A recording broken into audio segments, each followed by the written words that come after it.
All right, so let's go into a question I have here, short and simple. Hey Mark, can you enlighten and teach us more about how our minds operate? Okay, that's a great question to get into today. So let's talk about that, the minds and how they operate. All right, here's what you need to know. You have a conscious, regular thinking mind, right? Then you have a subconscious, creative mind. Here's something you need to know. Whenever you want something in your life and you're desiring something, to manifest something, okay?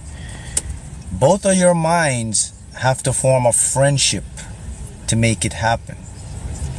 You need your conscious mind to be in alignment with your subconscious mind, so your subconscious mind now can go out and get what you want. Now let's talk about how this works. Here's what you do. Whenever you're creating or manifesting something, you got to use your conscious mind to dream up or create the idea, the desire, the vision, okay? Your imagination. That's what's stored in the conscious mind. Your imagination is stored in your conscious mind, okay? When you get what you want and you put it in your conscious mind, then now you move it to your subconscious mind. All right? We got that. Next part about the mind is this. Whenever you're creating or manifesting what you want, you only use your conscious mind to see what you want. You can never ever use your conscious mind to figure out or get what you want. Here's why. The conscious mind is not designed to know how it's going to come into your life. Your conscious mind is only designed to observe what's happening now in your life. Your subconscious mind is designed to bring it to you the how in your life. And that's because of the different memories and storage of the minds. In the conscious mind, you have limited space of storage. In the subconscious mind, you have infinite amount of storage. Therefore, in your subconscious mind, it can find different avenues and different ways that your conscious mind can never ever perceive in the beginning. Now, I got to repeat this again because it's so important for people. Your conscious mind is only designed and built to observe and focus on what you want in the moment. Your conscious mind is not designed to figure out how to get what you want in the moment. This is where the struggle comes in, because we try to use our minds to try to figure out. So Mark, the question is, if the conscious mind is designed to only perceive what we want in the moment, then why does it constantly try to figure out how to get what we want in the moment? And the answer lies in the intelligence of the conscious mind. It's the intellect, and it also lies in the ego part of the mind. Because the conscious mind can perceive what's happening in the moment, it has knowledge, it has memory, so it has intelligence. And that creates the ego. Now the ego believes that because it has knowledge, intelligence, it can figure it out for you. So even your own mind doesn't know it can't figure it out for you. That's how stubborn the conscious mind is. See how that works? So the rule of thumb is this. Use your conscious mind. Decide what you want. Imagine it, visualize it, affirm it, affirmation it, see it, dream it. Pass it along to the subconscious mind. Subconscious mind now creates it.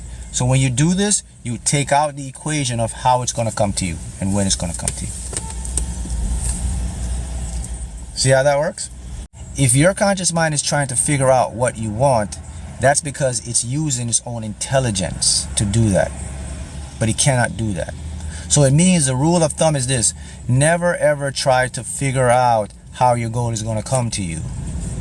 Because I'm going to tell you why. If you start to do that, your conscious mind is going to stumble you up, because it's going to give you false, inaccurate information because it wasn't designed to do it. It's going to try to do it for you, and then you're going to get misinformation. You're going to get negative stuff that are not going to be true, and it's going to bring you down, and you're going to lose your focus. So stop doing it.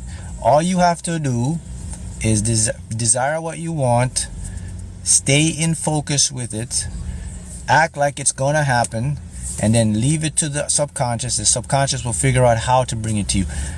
That's the simple rule. Well, if it's so simple, why don't so many people do it?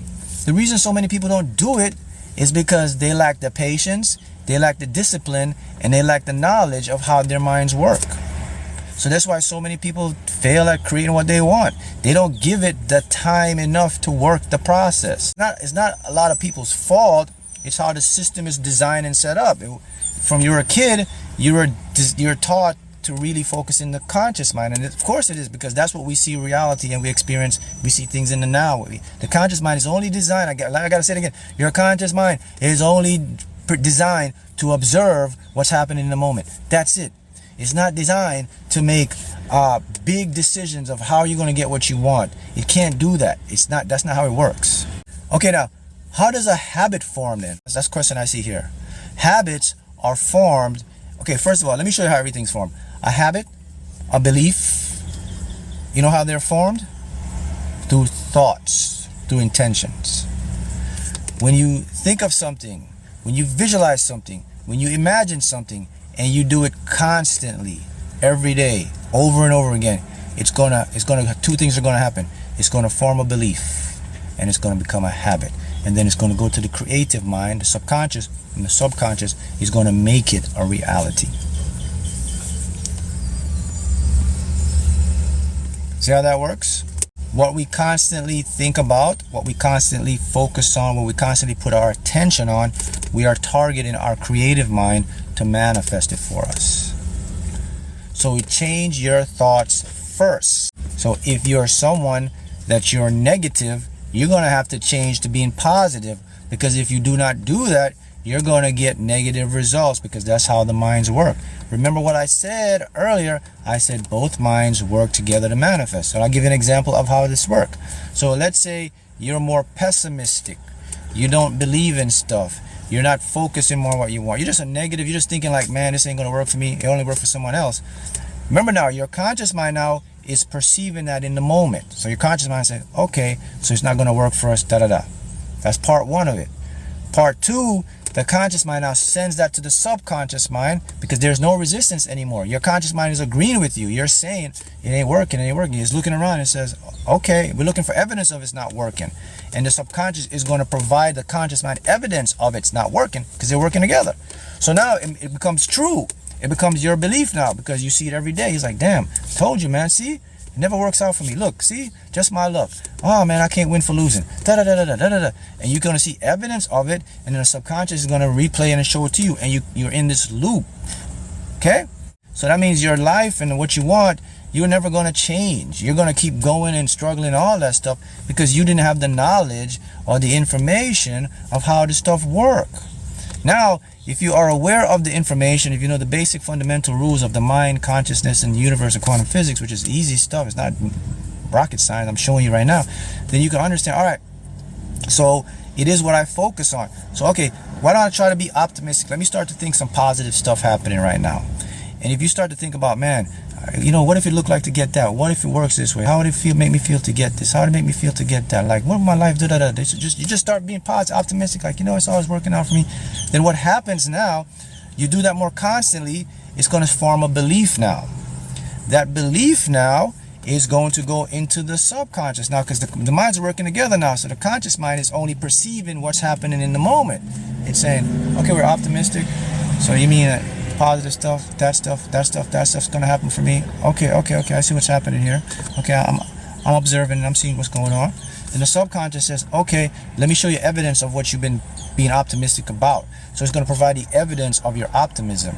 And then when you see the evidence of your optimism, it's going to create more belief. The belief now is going to create a habit, because you're going to see it. The subconscious got to give you the evidence for your conscious to perceive it. So if you think positive, optimistic, good stuff's going to happen in your life, you're going to get physical stuff showing you good stuff. And then your mind's going to say, so it's true. Look, every time I do that, something good happens for me. I'm always in the right place at the right time. Great things are in da-da-da-da. So the conscious mind now says, okay, we're perceiving it. And that's, see that loop now. You're in the good loop. See that? Now you're in the good loop. There's two loops, the negative or the positive loop. And when I talk about a loop, it's called a reality. It's called a map of reality or a reality loop. A loop is just what it says. You're just going to keep going in circles until you break the loop, until you know, until someone teaches you or someone makes you aware and shows you like, look, man, look at this stuff, man. Whenever something manifests for you, that's called alignment. Alignment is the final process of the manifestation process. When you get what you want in your life, you say, I'm aligned. Now, alignment comes on two levels now, okay? You have to be the spiritually, which is just a non-physical alignment, which is alignment in the quantum world. When you become aligned in the quantum world, then it will manifest in the physical world. So that's why I say alignment comes on two aspects. But the one you'll see or experience is the final product. But so how does it look to be aligned on the quantum level? When you're aligned on the quantum level is when you feel in peace and you have faith and you know that what you want will come to you. That's the alignment. You don't know how it's going to come, because remember, you don't need to know how, because now you know the law, right? So now you just know I'm going to get what I want, and you're always at peace. You're always in a chill. You're always in a this what I call the flow state. That's called alignment.